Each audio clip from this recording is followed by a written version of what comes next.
Hello বন্ধুরা, দেখুন মাছের মুড়া দিয়ে পাতাকপি সেদ্ধ করে নিয়েছে। হ্যাঁ, মাছের মুড়া ভাজা হচ্ছে। মাছের মুড়া দিয়ে পাতাকপি দিয়ে একটা ঝাল তরকারি হবে, খেতে খুব সুস্বাদ, খুব সুন্দর।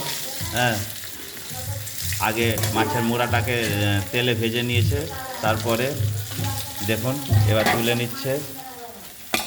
হ্যাঁ, খুব সুন্দর। এখন দুপুরবেলায় একটু গরম গরম, হ্যাঁ, মাছের মুড়া দিয়ে পাতাকপি দিয়ে ঝাল তরকারি হবে, খুব সুন্দর লাগবে খেতে। আপনারাও বাড়িতে তৈরি করে খেতে পারেন। এটা কি দেওয়া হলো? হ্যাঁ, এটা 5 ফোড়ন দেওয়া হলো, তেলে ছেড়ে দিয়েছে এখন। তারপরে দেখুন এবার কি দিবে, এবার শুকনো লঙ্কা। হ্যাঁ, বাহ, খুব সুন্দর। আবার আবার তেল। দেখুন বন্ধুরা, কতগুলো তেল দিচ্ছে। এত তেল খেলে শরীরের ক্ষতি করে দিবে। হ্যাঁ, এখনকার এখনকার বউরা বাড়িতে বোঝে কম। দেখুন না কতগুলো তেল, আহা কি কি সুন্দর। এই দেখুন, একটুর জন্য বেঁচে গেল, হাত পুড়ে যেত। হ্যাঁ, দারুণ।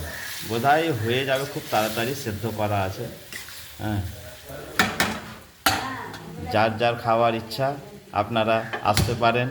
হ্যাঁ, দেখুন, আর না হয় বাড়িতে তৈরি করে খাবেন। খুব সুন্দর।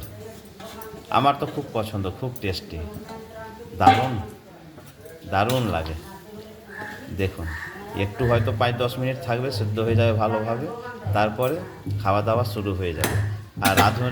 আর রাঁধুনির চেহারাটা দেখুন একবার, কে আছে দেখুন, এই যে দেখুন। হাই বন্ধুরা, টাটা। দেখলেন?